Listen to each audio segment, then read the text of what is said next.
Hey mamas, I'm Brooke Miller, registered dietitian, certified lactation counselor, and a mama who has helped hundreds of moms feel like themselves again after baby, boost their energy, mood, metabolism, and even milk supply. Inside of the Postpartum Shift podcast, you'll learn how to take care of your health so that you can show up best for the ones you care about most. Each week, we'll tackle topics like nutrition, exercise, breastfeeding, mental health, and so much more. Plus, you'll get access to guest experts who will share ways to make your pregnancy and postpartum experience easier. Whether you're approaching the postpartum period or you're right in the thick of it, you're in the right place. Let's dive into today's topic. I'm guessing you've probably heard of Ozempic, Monjaro, Wegovy, all of these different semaglutides, and I have been getting a lot of questions from moms wondering, should I try one of these out? And I'm going to be diving into the pros and cons, who these medications are right for, who should avoid these medications, and all of the things. So first things first, I think that there's a lot of shame around wanting to go on one of these medications. And I hear a lot of people shaming women who do it and say, oh, you're taking the easy way out, you're lazy, yada, yada, yada. I also hear people saying, these medications are meant for people with type 2 diabetes, and now that they are not getting access to them because other people are taking them for weight loss. So I think there's definitely some shame and stigma around it. I think there's also some black and white thinking where there's a lot of healthcare practitioners, dietitians out there, or people who say you should never take it, black and white. There's too many side effects. You should never go on it. And so I'm going to be kind of talking all about my opinion on it. Again, this is totally my opinion. But let's dive in. So first and foremost, these medications are not recommended if you are trying to get pregnant, if you are currently pregnant, if you are breastfeeding. So if you are in any of those phases of life, I would absolutely recommend that you do not go on these medications. If you are considering trying to conceive in the next year or two, if you want to maybe have another child, I also would not recommend going on these medications, because what ends up happening is you could be on this medication, and then if you're trying to get pregnant, you're going to have to go off of this medication. And this medication does mess with some of your hormones and your metabolism. So we do not want to be messing with these things during these different seasons of life. So that is just my personal opinion. However, there is a lot of research that says if you are breastfeeding, if you're pregnant, we do not recommend being on these medications. So I think it would be really, really tough to find a doctor or physician that would recommend it during this time. I've also talked to different moms who are like, okay, well, I want to go on this medication.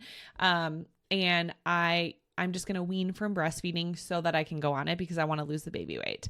And so that is something else that I wanted to talk about in this episode. So in my personal opinion, I would not recommend going that route of I'm just going to wean earlier than I wanted to with breastfeeding so that I can get on this medication. And here's a big reason why. You could potentially wean from breastfeeding, go on this medication, and then you could end up having some of the common side effects like nausea, vomiting, diarrhea, and you could be so sick that you end up wanting to get off of the medication, and now you're upset that you weaned from breastfeeding when you couldn't even tolerate being on this medication in the first place. So my recommendation is always, breastfeed as long as you want to, as long as your intention is, as long as your goal is, do what you can to reach whatever goal you have set. So you may set the goal to breastfeed for 1 week, for 1 month, for 1 year, for 2 years, whatever your goal may be. I am here to support you in reaching that goal. And I would not personally recommend changing your breastfeeding goal just to get on this medication. Now, what ends up happening is these semaglutide medications, it activates our GLP-1, which is a glucagon-like peptide 1 receptor to increase insulin secretion. And then this suppresses our glucagon secretion and it slows gastric emptying. So all that to say, this medication is there to help support your blood sugar hormones. So think insulin and glucagon. These are your blood sugar regulated hormones. And it is true. If your blood sugar is off balance for whatever reason, especially chronically, weight gain is a very common side effect. And so for a lot of women, if they're wanting to lose weight and their blood sugar is off balance, just focusing on ways to get your blood sugar in balance typically does lead to weight loss. And so my first recommendation as a dietitian is let's try to do this through diet and through lifestyle changes first. Let's not jump to medications that have a lot of side effects as our first line of defense. Now, I'm not saying that I would never recommend this medication to anyone, but I am saying as a dietitian, let's first look at things that do not have any side effects. So starting to balance our blood sugar through getting more protein on our plate, through consistent meal timing, through going for walks, through exercise. These are not going to have any negative implications on your health. They're not going to mess with any type of medications you're on. So as a dietitian, that is always my first recommendation is let's find ways through stress, through exercise, through nutrition to regulate our blood sugar naturally first. Okay. So if I work with a mom and if let's say she has been doing this, she's been following the protocol, she has been exercising, weightlifting, she is getting enough protein on her plate, she's eating super consistently, she is balancing her blood sugar with the right balance of protein, carbs with fiber, and fats on her plate. And she is doing this for a while and her other labs look good, but for some reason her blood sugar is still not looking good and her hemoglobin A1C is still high despite doing all of these things and managing it, especially if she's managed it for a while, if she's been done breastfeeding for a while and those hormones have regulated, if she's knows for sure she's done having kids, then in that situation for that mom, I may say, okay, we've tried everything this way. She may be a good candidate for this medication to try because she's already tried all of the lifestyle changes for a while. She's done breastfeeding. She's done, weaning. So she's given her body a long chance to regulate. And again, I'm not talking about let's just try to change our lifestyle and diet for 1 month and, it didn't work. I'm talking about let's try these things long-term for a year or more. Let's be sure that we're done having kids, that we're not going to be breastfeeding or getting pregnant anytime soon. In those situations for women who still are not able to maintain their blood sugar specifically, these medications can be beneficial. Now, I will also say a lot of research shows that if you get on this medication and you're on it for, let's say, 2 years, and then you decide you want to wean off, if you have not implemented any of these lifestyle changes that I just talked about, and all of a sudden you wean off, the likelihood that you are going to gain all of this weight back and more is pretty high. Now, if a mom, again, does these diet and lifestyle changes for a full year and she's still extremely consistent with this and she does go on this medication and she doesn't have any side effects and she stays on this medication for a few years and then she decides to wean off, as long as she's continued with a lot of these habits long term, there is potential that she could continue staying at whatever her healthiest weight is. There is some research to show that if you are doing those things, if you're eating enough protein specifically, if you are weightlifting, you can reduce some of the lost muscle mass that does happen.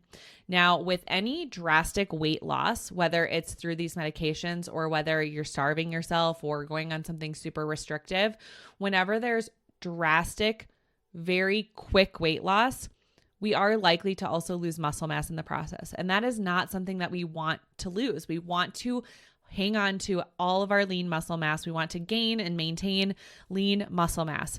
So that is something that we don't want. And so in general, that is why when it comes to weight loss, my recommendation is always let's go for something slow and sustainable, something that is not going to mess with your hormones and metabolism. Let's not lose weight in a way that means we're just dropping water weight and we're dropping a lot of muscle. That is not what we want.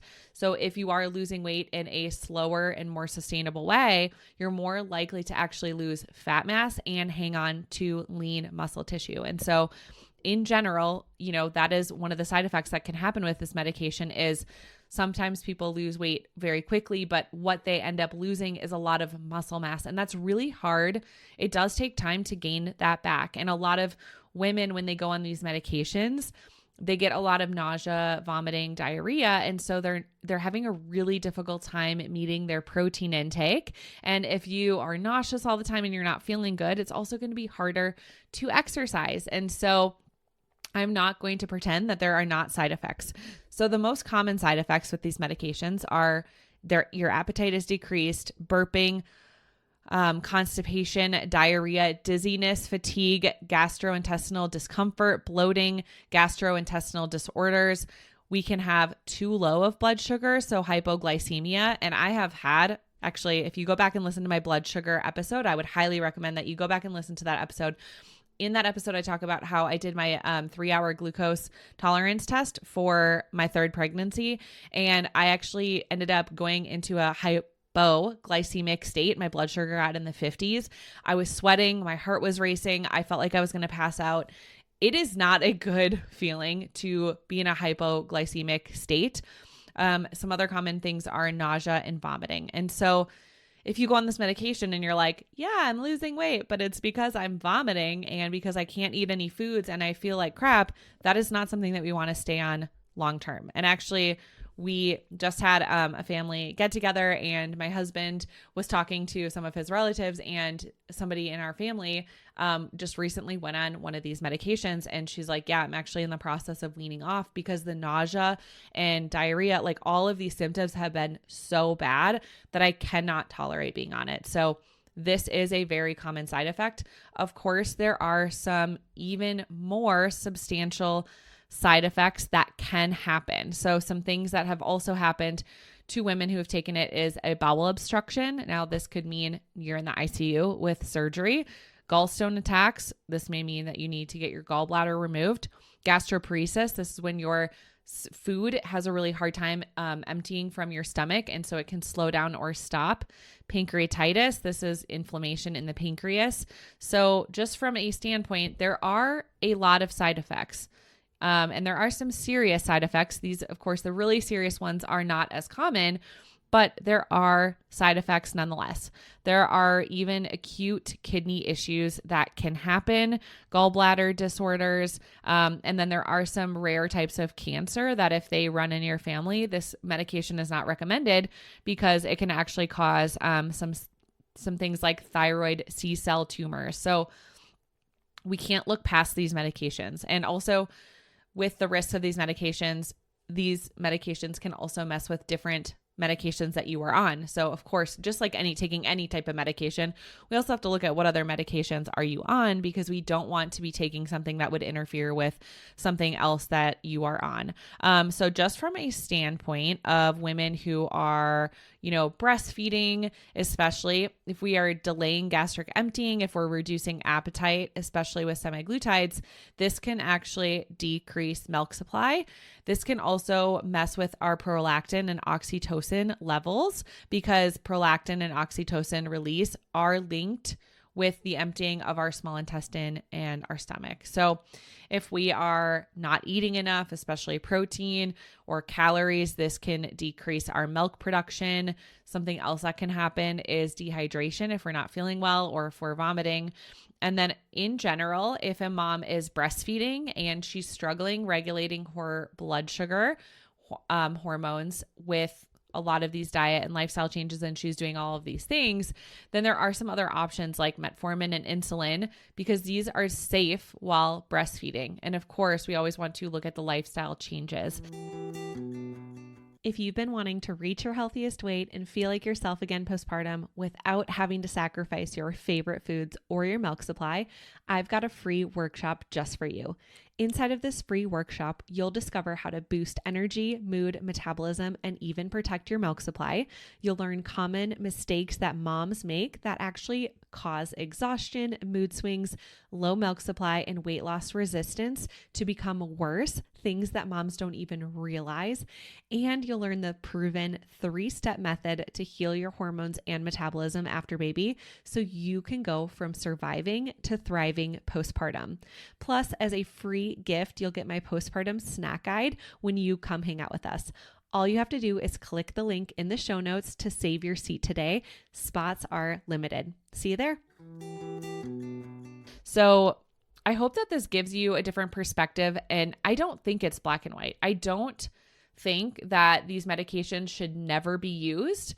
I think that there are some people that if they've tried a lot of other things and their blood sugar is still not managed long-term, despite trying some of these other things, I do think that there can be patients where this medication is beneficial for. I do not think that people should jump on this medication without changing lifestyle habits, because again, if you ever decide you want to wean off this medication and you have not changed anything in your lifestyle, the likelihood that you will gain more weight back than when you started is very high. And in general, it's not good for our bodies to weight cycle, to drop and gain really drastically. The other thing we have to consider is you are risking potentially losing some muscle mass. Now, there are some studies that show that not every single person is losing a ton of muscle mass. So there are some studies that show people with type 2 diabetes specifically who go on this medication and who are still eating enough protein and exercising, they did not necessarily lose a drastic amount of muscle mass. They did lose some because, of course, whenever we're losing especially a large amount of weight, some of that will be muscle mass and then some of it will be fat mass. And so that is something to consider. So in general, I don't think people should feel shame or stigma about going on it. I also don't think that this medication is right for everyone. I don't think that breastfeeding moms should actively wean just solely for this reason, to just jump on this medication. I 100% do not think if you are considering trying to conceive, if you are considering having other kids, if you're considering getting pregnant again in the future, if you are currently pregnant or breastfeeding, I do not 100% do not think that you should get on this medication. It is just not meant for this cycle of life. And again, I don't think that you should feel shame if you are considering going on it, but we really need to weigh all of the risks, all of the pros, and all of the cons. And this medication is not meant to be a quick fix. It is not meant to be, I'm going to continue, eating inconsistently. I'm going to continue not exercising.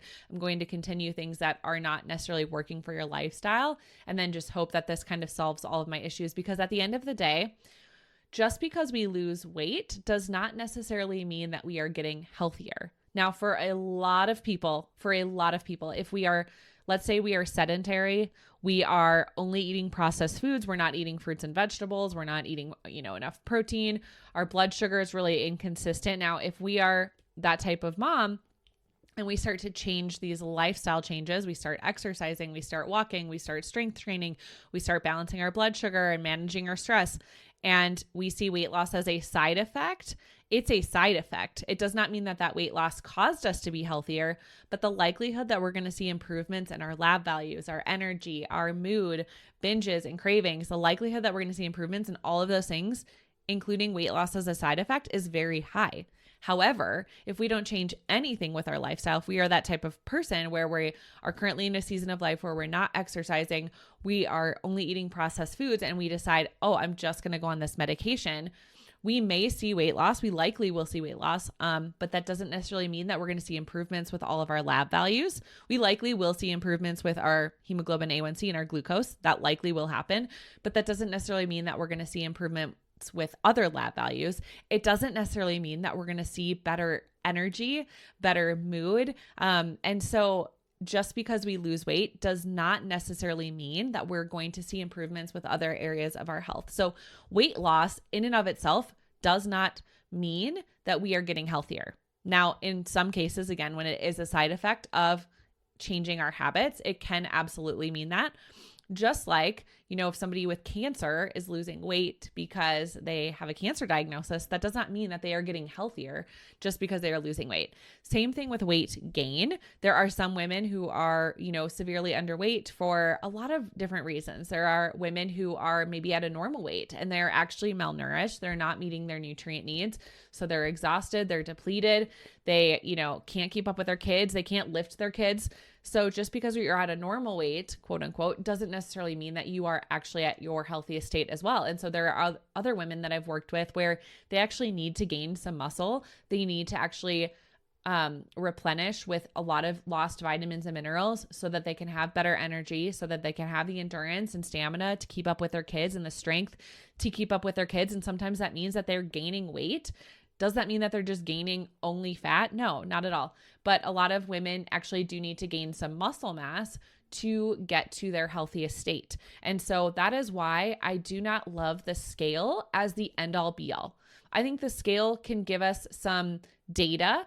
It can sometimes tell us if something is going on internally. It can give us some signs or symptoms. Hey, I need to look into this. I need to run some labs. I need to do some dig a little bit deeper into what's going on. So I don't think we should ever throw weight out and say it's just not important at all. We should never look at it. But I 100% believe to my core that there are more important things that we can be looking at when it comes to our health. What is your energy doing? How often are you binging or having cravings? Is your hair or nails or skin, what are those things doing? We can look at our lab values, our blood pressure, our glucose. There are so many other things that we can be looking at that is going to give us a much better indicator of where we are at with our health. So I hope this clears up some questions that maybe you've had about semaglutides.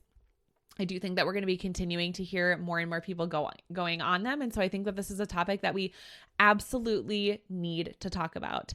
But again, at the end of the day, as a registered dietitian, what I want for all women is I just want women to feel their best mentally and physically. I want you to be strong so you can carry your kids. I want you to nourish your body in a way so you're not depleted. I want you to have good energy and stable mood. I want you to feel confident in your body. And so for a lot of you women out there, that just means we have to make some lifestyle changes with our nutrition, with our exercise, with our stress, with our sleep.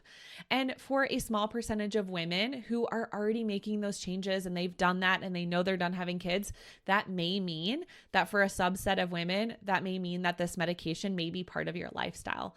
I am not a big believer in, using medications when it's not medically necessary. So 100%, I think that there is a time, a place, a season where a lot of us need to be on medications.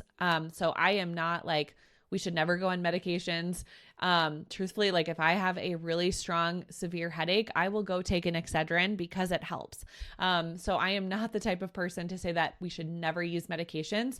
I'm also not the type of person to say that if we have any symptom, we should just jump to medication as a very first resort, because sometimes a lot of medications have side effects. And then if we have a side effect from a medication, that may mean now we're having to turn to another medication to handle that side effect.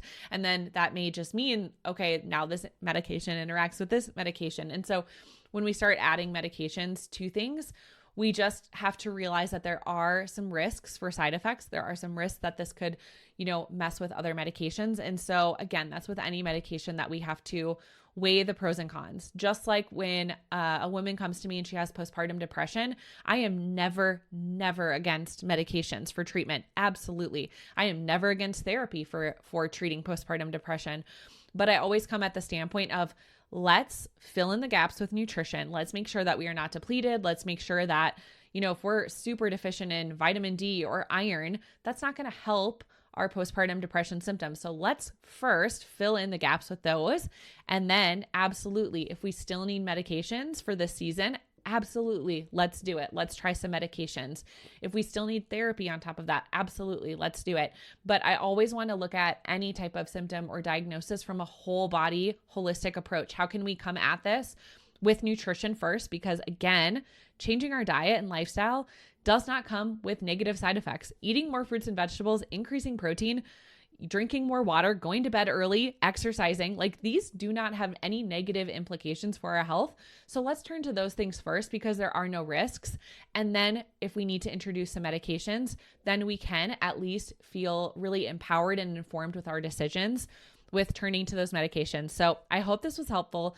Send me a DM if you are considering being on this medication. If you have gone on this medication and you did have any, good or bad experiences, I want to hear from you because I have heard a whole list. I've heard from women who have loved it. I've heard from women who've tried these medications and they've had some really negative side effects and had to wean off. So I would love to hear from you, Mama, and I will see you in the next episode. Exercise is crucial for our overall mental and physical health, especially during pregnancy and postpartum. Something that has helped me stay really consistent with strength training and yoga at home during nap time is the Expecting and Empowered workout app. I love that I can choose how many weeks pregnant or postpartum I am, and the app tells me exactly what to do. Plus, there's cardio, yoga, and strength training options for new moms and moms to be. You can go ahead and click the link in the show notes to get 7 days free and also save 15% off the annual option when you use promo code Nutrition for Mamas. Thank you so much for hanging out with me and listening to the Postpartum Shift podcast. If you enjoyed this episode, it would mean the world to me if you could share this episode with a mom friend and leave a written review. This helps the podcast reach and help even more moms. Come say hi over on Instagram at Nutrition for Mamas.